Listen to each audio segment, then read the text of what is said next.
Welcome to this special edition of Munk Dialogues. Rudyard Griffiths here, your chair and moderator. Real pleasure to welcome onto the program today someone that we've consistently gone back to at the Munk Dialogues to understand Israel, to understand this remarkable moment facing the Jewish state. He's Yossi Klein Halevi, internationally celebrated author, speaker, and podcaster extraordinaire. Yossi, great to be in conversation with you. Great to be with you, Rudyard. Always good to be back. One of the reasons I was so keen for our staff to reach out and try to get you on the program this week, and thank you for finding time for us in an extraordinary circumstance, is your long-standing belief that Iran and the threat that Iran represented to the Jewish state had to be resolved. It had to culminate in something like what we are seeing this weekend, what is now underway, war between Israel and Iran. Take us back to your thinking 20 odd years ago, Yossi, when you began articulating the case for why Iran was an existential threat, why specifically the threat of an Iranian bomb, an atomic weapon, was something that the Jewish state not only had to take seriously, but something that the Jewish state could not live with.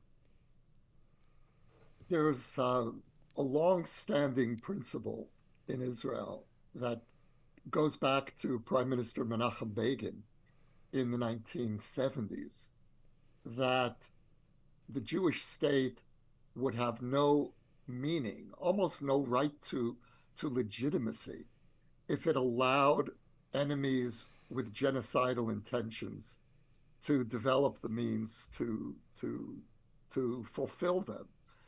And Menachem Begin was the prime minister who presided over the destruction of Saddam Hussein's nuclear reactor in 1981 at Al-Sirak, and established what became known as the Begin Doctrine. In 2007, Prime Minister Ehud Olmert, who was more on the left, adopted the Begin Doctrine and destroyed the North Korean provided Syrian nuclear reactor. And so what we're seeing playing out today in Iran is part of a very long-standing Israeli policy that goes back many decades. For me, the decisive factors really were the, first of all, the Iranian obsession with destroying Israel, the fact that Iranian leaders have made this a central pillar of the identity of the Islamic Republic. The destruction of the Jewish state is not it's not incidental. In some ways, it defines the Islamist movement generally, and the Iranian Islamist regime in particular.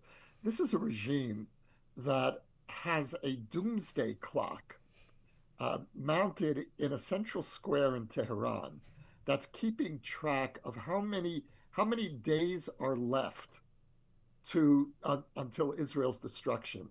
And it's based on the calculations of Khamenei, the supreme leader, as he calls himself, of the Islamic Republic, who in 2015 predicted that Israel had 25 years left before it would be destroyed.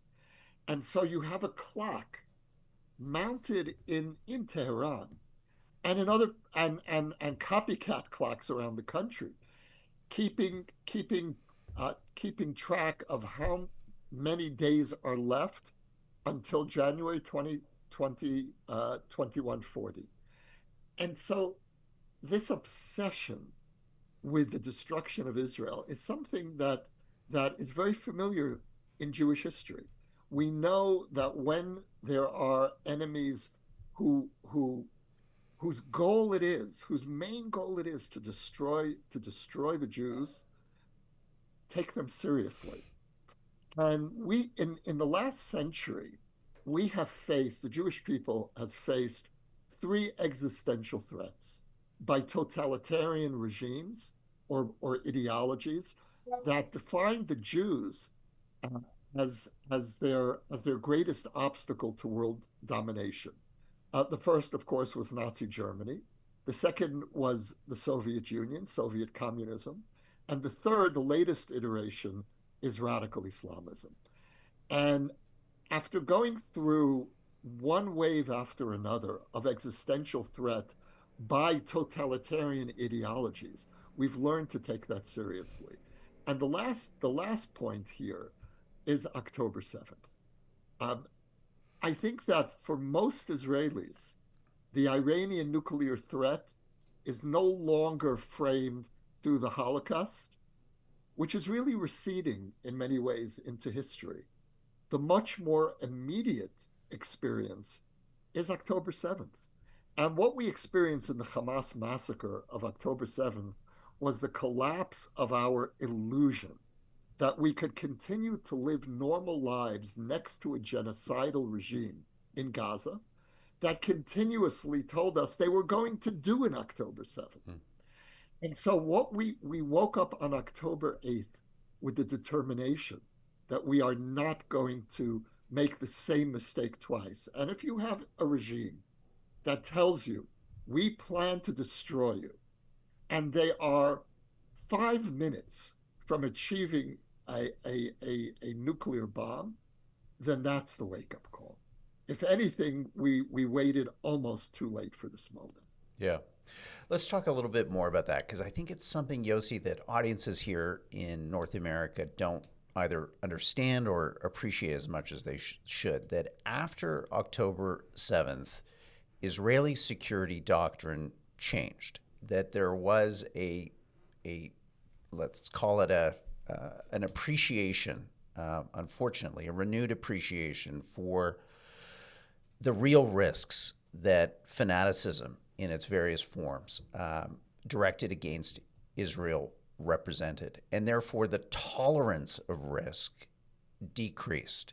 Do you think, Yossi, that was a big part of why Thursday's attack happened? Is that simply after October 7th, there is a different doctrine operating? It may not be fully expressed, fully articulated, but something changed on that day. And what happened on Thursday, you can draw a line of causality directly back between last Thursday and that horrible, horrible morning of October 7th.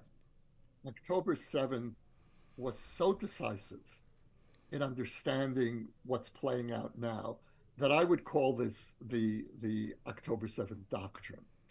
And what collapsed on October 7th, again, was the illusion that we could somehow continue with normal life, a thriving economy, a contentious but lively society, uh, thriving arts, that all this can somehow go on while we are surrounded on almost every border by Islamist annihilationist entities. And with Hezbollah in the north, we had a kind of a balance of terror. Of you, we have enough missile power to deter you. You have enough missile power to deter us. With Hamas, the way that Netanyahu played this disastrously was to encourage Qatar to pour in massive funds into Gaza, which went straight into the Hamas war machine. The massive network of tunnels that Hamas built under Gaza, something like 400 kilometers of tunnels under this little strip, was paid for by Qatar and facilitated by the Israeli government under the disastrously mistaken idea that we could buy quiet. And what we learned was there is no balance of terror, and ultimately there's no way of buying quiet because sooner or later a genocidal regime is going to act under threats. Mm-hmm. And so what's playing out now in Iran is the very belated Israeli wake up, and that we now realize that you can't manage existential threat. And if there was any if there was any temptation among Israeli policymakers before October 7th to finesse the Iranian threat, to say, you know what, we can maintain a balance of terror because we, after all, are also a nuclear power. Today, that's almost completely gone from Israeli thinking. And what you have, to an extraordinary degree today, is virtually wall-to-wall support for the Israeli strike in Tehran. From the Israeli left through the center, through the right, there is virtual unanimity that Israel had no choice, and this is the very definition of an existential war. Let's shift to here now and what you think may happen next. We're seeing after Israel's remarkably effective commencement of, I think, Yossi, we could say the next phase in a war that really began over a year ago with the first large-scale Iranian missile attack of last April 2024. We're now 72 plus hours into this. It seems as if the IDF now has dominance of Iranian airspace, especially over Tehran. We're seeing, unfortunately, Iranian missiles, a few of them making their way through Israel's missile defense systems. What's your feeling here, Yossi? Is this culminating? There are reports that I've read that the IDF is saying they are now 5 to 7 days ahead of schedule, ahead of where they thought they would be today. So I don't know, if you take that as fact, where does that mean where we are right now, and is this in a sense going to move towards something more decisive faster maybe than people originally thought? So first of all, I would just widen the lens and place what's happening now in the context of the last year and a half of war. And what began on October 7th was not the Hamas-Israeli war or the Hezbollah or Houthi-Israeli war. It was the Iranian-Israeli war. And, and until now, that war has been largely fought uh, via Iran's proxies. Now we're fighting the war directly with the source of the conflict. And so I think that that's really important to understand how Israeli strategists are framing this conflict. And this is really what's playing out now in Iran is the culmination of this year and a half war. Now, I don't know what the strategy is. You know, this can go in several directions. One is the U.S. can step in and force Israel into a ceasefire. If the U.S. decides to turn off the supply route of ordnance, then we'll be able to continue this war perhaps a few more days, another week. Right now, there are no signs that President Trump is planning to do that. But he's, as we all know, he's erratic, and we don't know. And there are competing camps within his administration. There's the isolationist camp, and there is the old Republican interventionist camp, and they're all sitting around the table, and there's a kind of there seems to be a stalemate between these two groups. Another way that this can play out is that we're given uh, enough time to uh, to severely weaken the regime. I think we're well on the way to achieving that, and with the hope that this would trigger a an uprising among within the Iranian population. Now we know that the regime is widely detested, but we also know that as in any revolution, the percentage of activists, of people willing to go into the streets, is limited. The question is, how do you activate the disaffected silent majority? And if this war goes badly enough for the regime, if the regime continues to lose credibility, then I think this is the best chance that the Iranian people have had to to cast off this regime. Mm-hmm.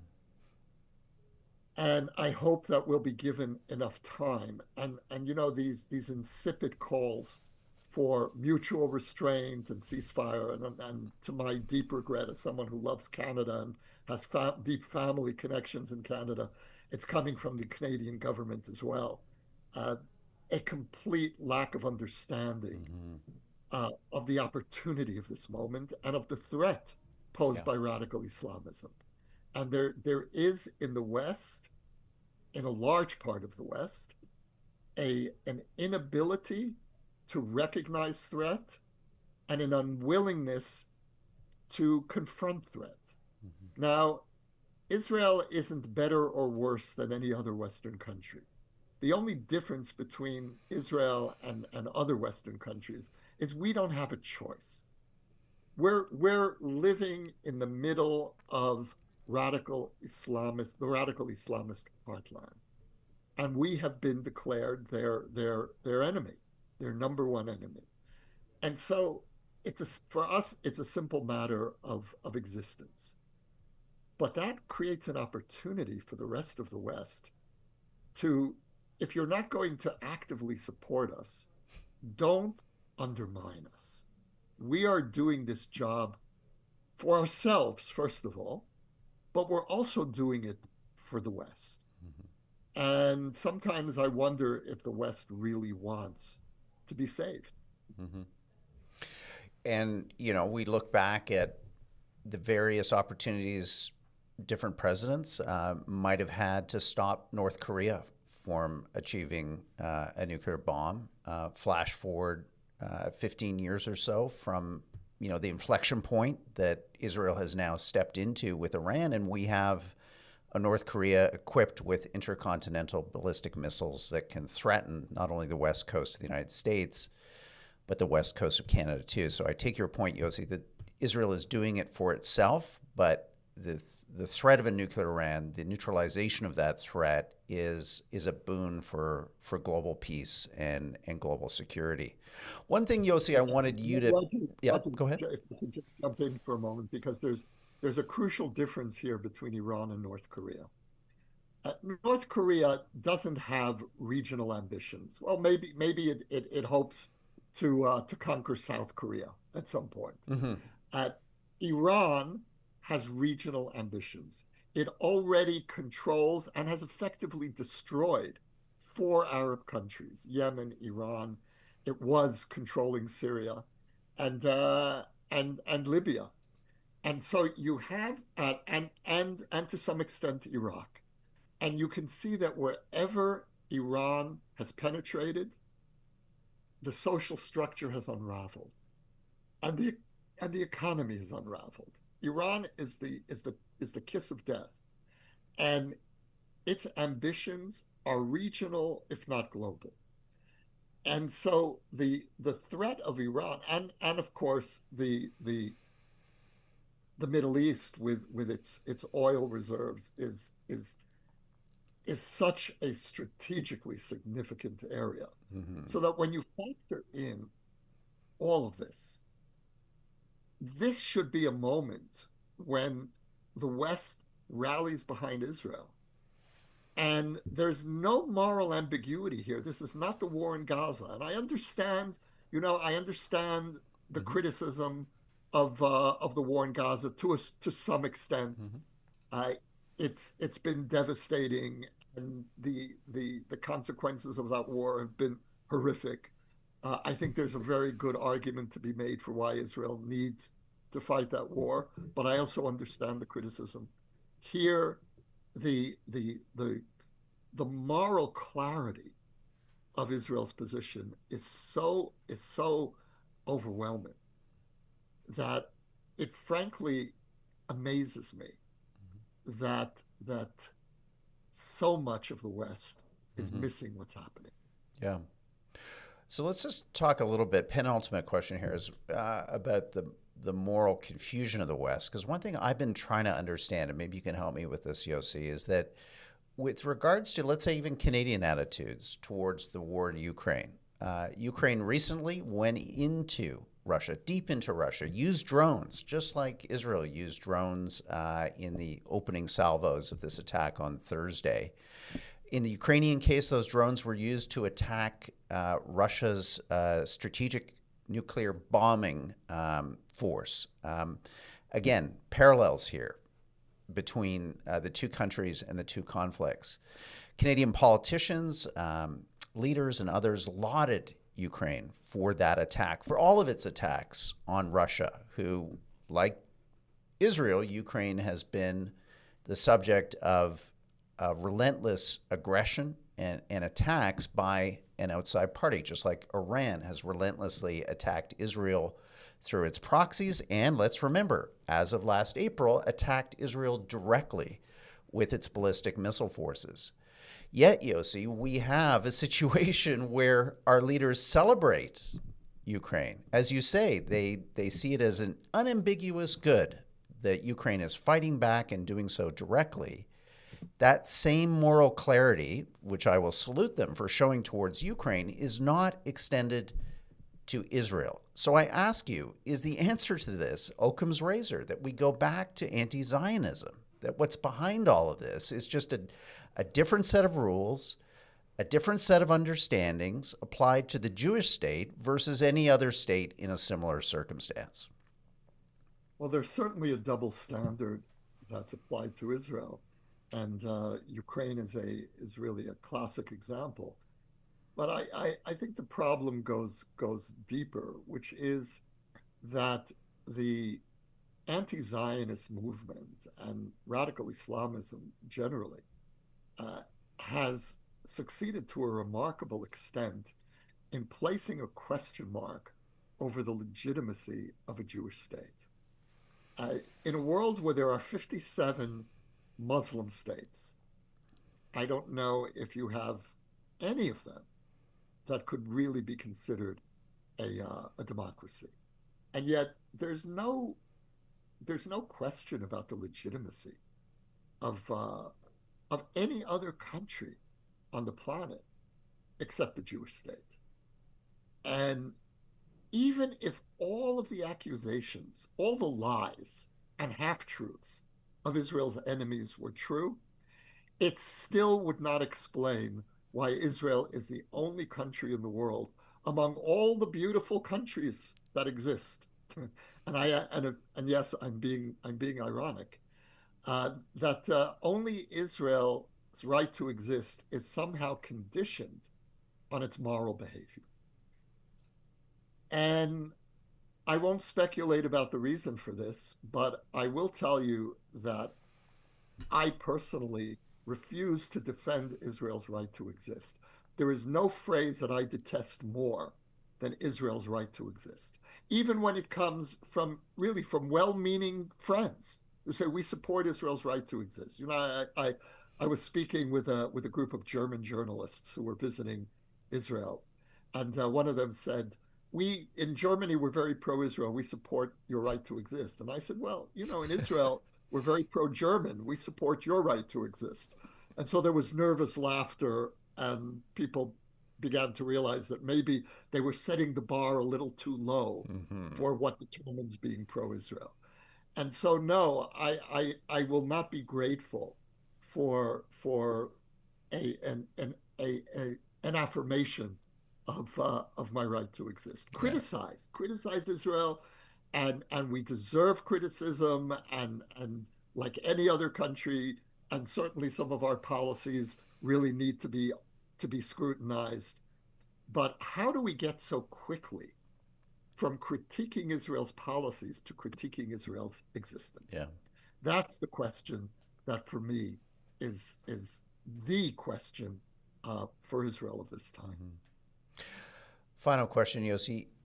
What a remarkable 600 plus days. I mean, from that, as you say, probably the biggest low of Israel since its founding on October 7th, through to the war in Gaza. And we agree with you. There's lots to criticize in that war, but nonetheless, there's been success in terms of the denuding of Hamas as a military threat. Then the turn north, and the remarkable defenestration of Hezbollah, something that people simply thought couldn't be done. And now, that's literally the right word. yeah, and Yes. now the turn towards Iran. And in 72 hours, reports that over a third of Iran's ballistic missile force has been destroyed, that the command and control staff, from intelligence chiefs through to nuclear scientists through to top military brass, eliminated, and the airspace now controlled over Tehran. What does this say to you, Yossi, that the child of Holocaust survivors? This is a challenging moment, surely, for Israel, but boy, Yossi, there must be a feeling in your country of just the accomplishment, the delivering on your raison d'etre, which is to create a nation that expresses Jewish power and does so, in service of your community and in service, I'll say it, of your right to exist. This, I don't know. I'm not Israeli, but I can only imagine what this feels like to go from that low of October 7th to today. I think you've summed it up precisely. Uh, the the deepest trauma of October 7th, even more than the atrocities and the mass casualties, was the fact that that happened within the borders of a sovereign Jewish state, that we were not able to protect our own people. And this is a country that in 1976 sent commandos halfway across Africa to rescue 100 Israelis who had been hijacked in Entebbe airport. And yet we couldn't save 1,200 Israelis who were literally a few meters away from army bases. And that's that is the profound psychological blow of October 7th. Everything that's playing out now is our attempt to, first of all, reassure ourselves and reassure the Jewish people around the world that the covenant that the state of Israel made with the Jewish people, that we would provide the bottom line refuge, if needed, for Jews anywhere in the world, is still holding. And so I think that really, beyond the strategic considerations, this is really a test case for the promise that Israel made to itself and to the Jewish people. Mm-hmm. And never again means never again. Never again means never again. Yossi Klein Halevi, thank you so much for this conversation at a remarkable time for your country, for you. We just think of you, your family, everyone there in Israel. Hearts and prayers go out to you, and we look forward to continuing these conversations. Thank you for your friendship. Deeply appreciated.